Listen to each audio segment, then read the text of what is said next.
Five, four, three, two, one, zero, and the game has just begun.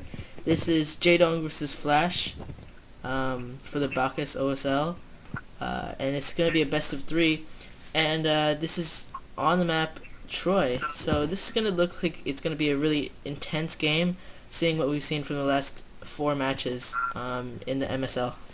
Yeah, and Troy's is a really interesting map because it has those assimilators blocking the main. And what we've seen from a lot of Terran versus Zerg, that Terran is actually undefeated against Zerg on this map. And although those statistics seem kind of skewed, there's been a lot of cheese and just a lot of close games, especially regarding the map. And it's a really small, small number of games, so I think we're definitely in for a really good game. Yeah, and Flash has just recently been playing really well, and I think that this map, it's really a nice map. It's got a really cool concept as well. It's just one of those really cool maps where you see a lot of intense, really amazing micro moves and cool strategies. So I'm really hyped for this game. Yeah, and last time what we saw from the Zerg player Rumble was that he actually took a third expo in one of the semi-island and then destroyed the simulators and got a third gas relatively quickly.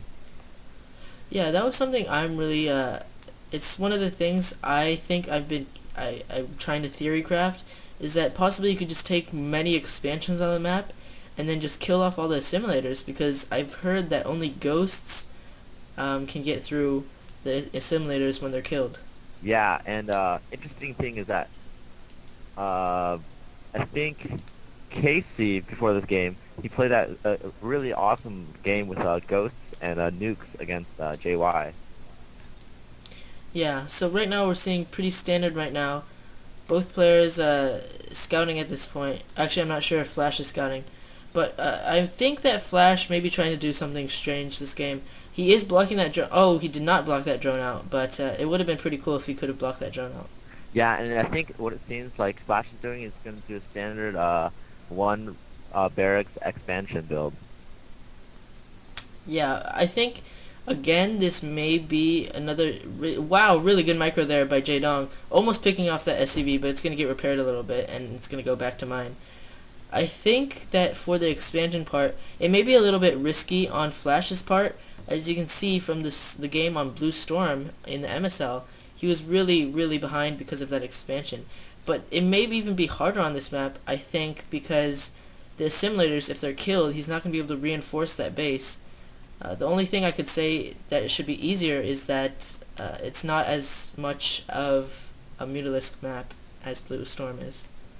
Yeah, and what we've seen on Troy before is a lot of games revolving around they're getting Mutalisks and then going into Guardians or trying to get tech. But from the games we've seen, we haven't actually seen many late games so far. So I'm really excited to see this matchup.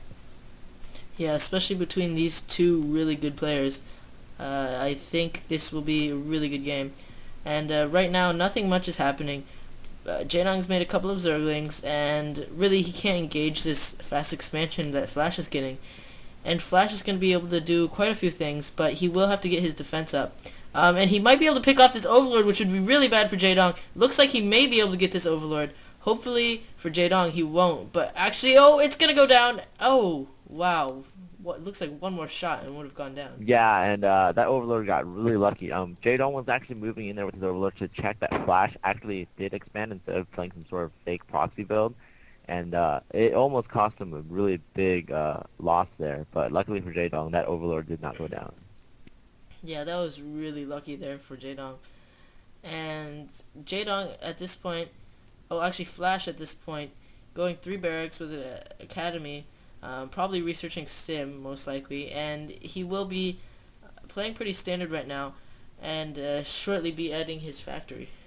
Yeah, and it doesn't seem like Flash is going to play anything extraordinary like Casey did.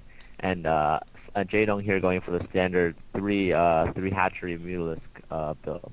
So seems everything is really standard so far.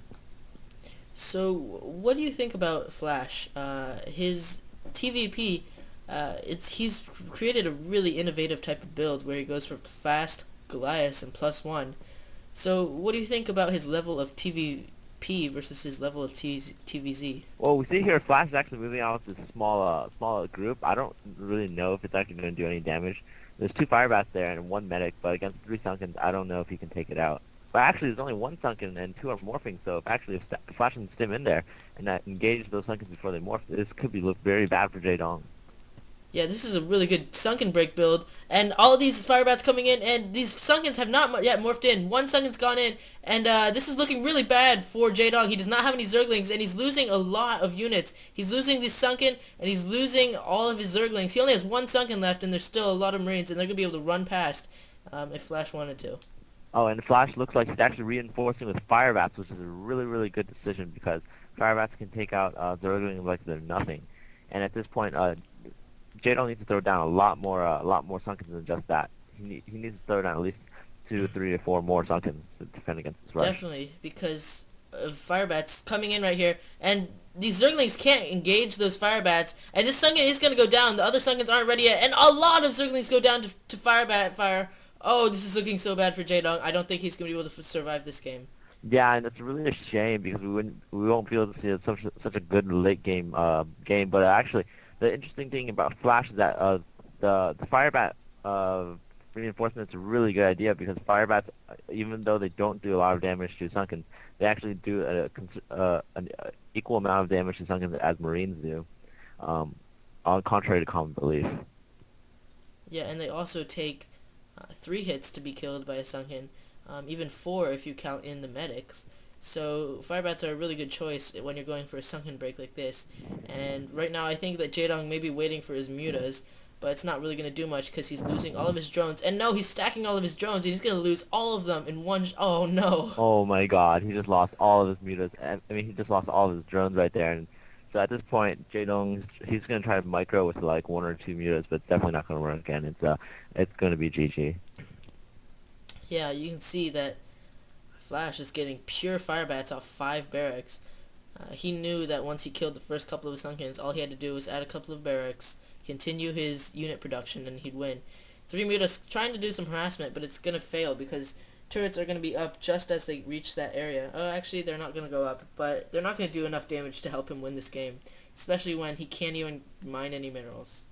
Yeah, and even these 4 Marines are looking very strong against these mutalisks, and Jaedong is just he's gonna type out now. GG. Yep, GG. Really nice game, really short and straight and to the point. It was really good. Nice play there by Flash. Alright, GG. GG.